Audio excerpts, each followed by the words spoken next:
Hello, everyone, and thank you for tuning in to Voices from the Ground.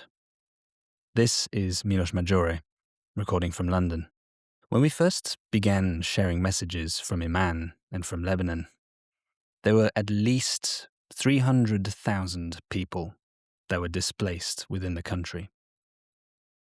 That was on March 4th. And as I'm recording this today, on March 20th, just over 2 weeks later, the number of internally displaced people inside of Lebanon has now surpassed 1 million people. Let that sink in for a moment. When we recorded our episode at the start of this crisis, we did a comparison of the population of Lebanon to the United States and the United Kingdom to try and gain some sense of just how massive the scale of this crisis is. Well, let's run that intellectual exercise once more. And as a reminder, the population of Lebanon is about 5.3 million people. So at least 1/5 of the population of the entire country is currently displaced. The equivalency of such a crisis in the United States would equal the entire populations of California and Texas being displaced, totaling around 60 million people. In the United Kingdom, this would equal the entirety of the Greater London area and all of Southeast England, over 12 million people. Unless you are living it yourself or responding to it on the ground, it is impossible to truly comprehend a crisis of this magnitude. Our motto here at the St. Martin's Cloak podcast is humans, not statistics. And so today, for this latest Voice from the Ground installment, we want to focus on something else besides statistics. We want to focus on names. Names from Lebanon. Names such as Imane Assaf, an ambulance volunteer with the Lebanese Red Cross, who was killed by an Israeli airstrike on March 9th, 2026, while helping to save the lives of Lebanese civilians in the city of Tyre. Names such as Father Pierre al-Rahi, a Lebanese Catholic priest who was killed by Israeli tank fire while aiding his parishioners who had been hit by a previous strike just moments before. Names such as Jad Mohammed Kobaisi, a 9th grader, killed by an Israeli airstrike in Beirut on March 19th. I'll turn it over to Andrew now to relay some recent messages from Imane that emphasize the names behind the headlines. As always, links to support Ahla Fawda's humanitarian aid response are in the description of this episode. We encourage you to reach out to Ahla Fawda directly to learn more and to share these stories to support their mission. Stay brave and stay safe. Day 14 of war. Why this journal? Because we are not numbers written with chalk on a board. We are people whose lives are sacrificed daily for political agendas. Each day, the death toll rises, calculated and reported as numbers, while the names and stories behind those numbers risk being buried in silence. History books will record the political tensions, the meetings, the attacks on cities, the retaliations, the diplomatic pressures to cease the war, and the world's shy condemnations while weapons continue to be shipped to the region. But history rarely writes about the people. It will not record the names of the beautiful volunteers who come every day to help, sometimes only for an hour, but with the determination to serve. It will not write the stories of the innocent lives lost in their homes, on the seafront while seeking shelter, or simply for being in the wrong place, when, in Lebanon, everywhere can become the wrong place. Mahmoud, Nadir, Noor, Shaza, Mohaned, Soraya, Riyad, Rowdy, Layla, Lama, Asiya, Khalida, Val, Adonis, Radwan, Tanani, Samira, Delphine, Fayez, and at least 30 more young volunteers whose names I could list.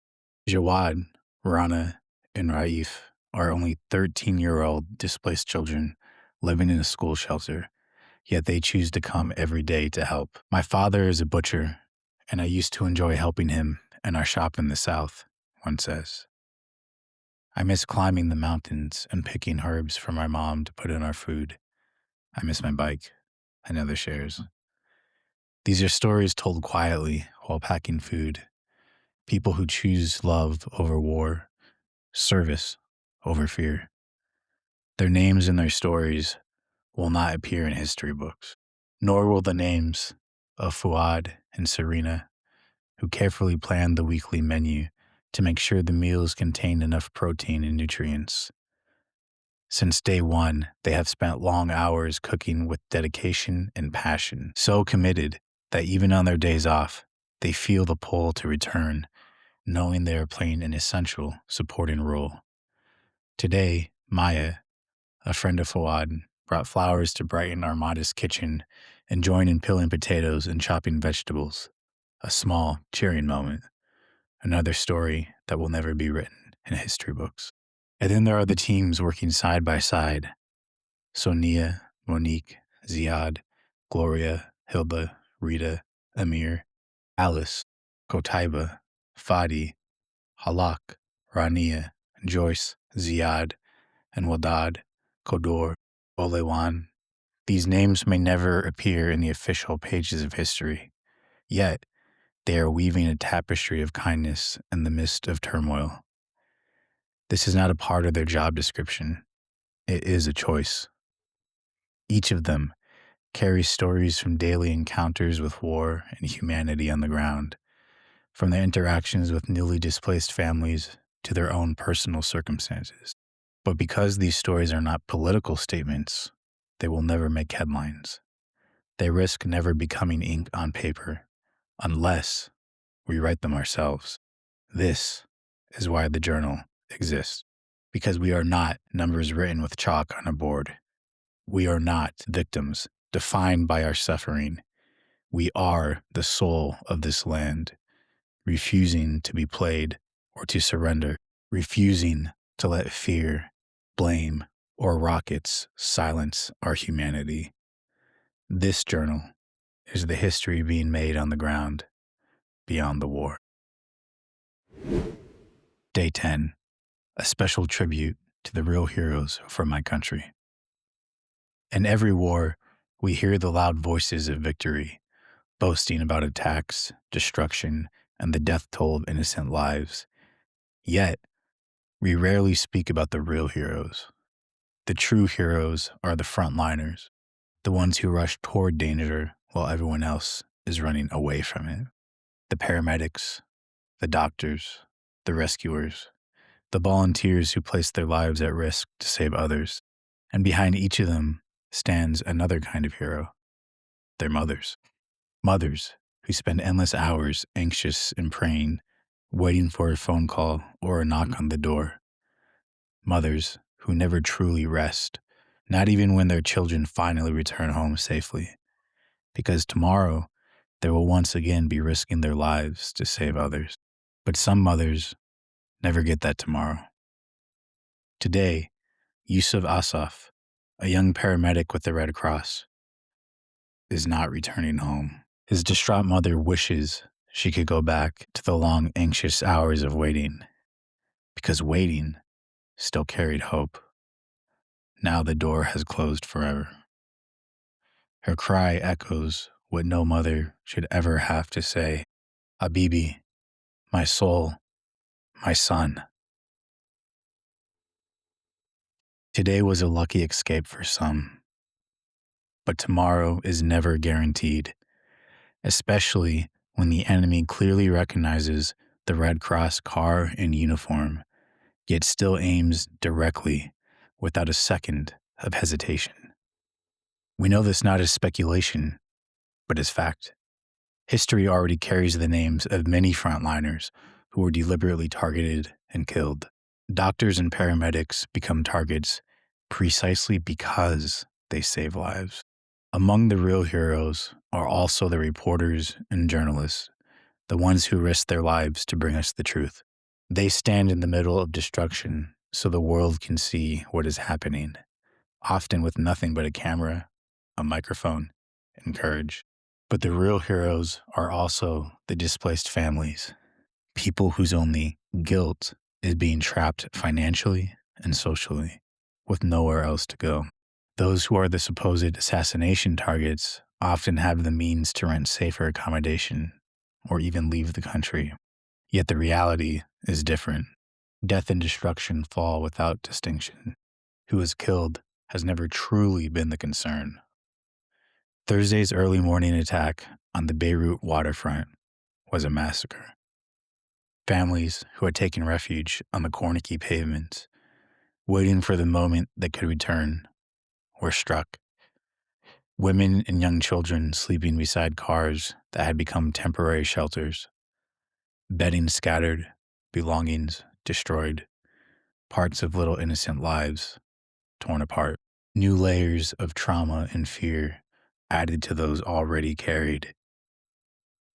Another attack struck a residential compound in the mountains, where the enemy had advised evacuees to move for safety, only to target them again and again. A priest from the south who refused to leave his church and his home was also killed. The real heroes of my country do not want to be heroes. They do not care about politics. Imane Assaf chose to save lives. Little Muhammad only wanted to sit on his mother's lap. The biggest word he learned to say still, Mama.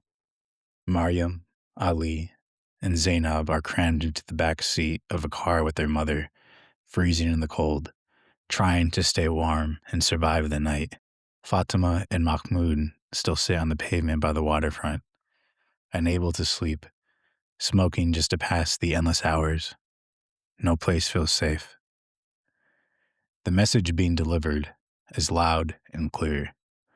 Whoever you are, wherever you are, we are coming after you. The claim of warnings serves mostly to convince the Western world of careful action. The reality on the ground is far uglier, grotesque, indiscriminate, and devastating. And still, in the midst of it all, people continue to save lives, protect their children, to comfort one another, to report the truth, to survive. These are the real heroes, not the ones who claim victory, the ones who simply try to remain human. Day 18 of war, Eid between grief and life. It has been relatively small doses of poison over Beirut, a strange kind of mercy. The rain is somehow a blessing. It slows down the attacks and gives our ears a break from the endless buzzing of the MK drones hovering above our heads. And yet, that same rain is another layer of misery for those on the streets with no proper shelter and their small, thin tents are crammed into their cars. For a moment, the sky feels quieter. For a moment, we breathe. But even this silence is heavy and fragile. It is a very sad way to welcome Eid, a time meant for family gatherings, for children in new clothes, laughing, playing, sharing joy. But this year, Eid comes with different thoughts. Thoughts of people on the streets under heavy rain.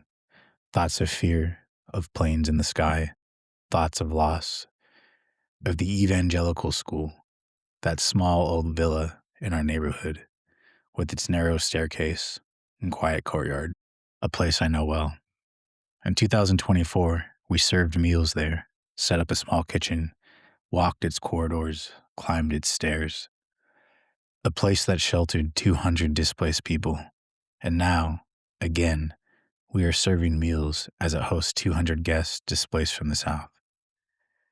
And in those same corridors, a young boy once walked. Jad, a student of the evangelical school, found today under the rubble of an attacked building. I never met him, but he walked the same stairs, sat in the same rooms. Now, his presence lingers there, in every corner, in every memory of what was once normal. And his face does not leave my mind, nor my heart. How can it be Eid when children who should be celebrating are instead remembered this way? And yet, in the typical Lebanese spirit, as Sami, Our intern from London calls us dramatic people. We live it, we feel it, we speak it, but we refuse to stop living. We will celebrate life, even with drones above our heads, even with heavy hearts, even when rockets feel inevitable. Tomorrow, it will be Eid. We will think of Jad and of all the innocent lives. We will pray. We will gather as families, grateful for the moments we still have, and we will celebrate Eid. The Ahla Fawda team will be with our guests in the shelters and the schools. Eid is with them, and for Lebanon to continue standing. Hello, everyone. This is Andrew Loftusness recording from Istanbul, and that, of course, was the latest from Imane. There is, of course, nothing that we can or that we would try and add to her words. Our responsibility is to bring you these stories directly from her, directly from a voice on the ground. And we will continue to do so for as long as the war lasts in Lebanon. I'll remind listeners again that there's a link in the description to reach out to Ahla Fawda directly to support their campaign. We also ask that you would consider sharing these stories with friends and family or your community to help spread the word about the current humanitarian situation inside of Lebanon.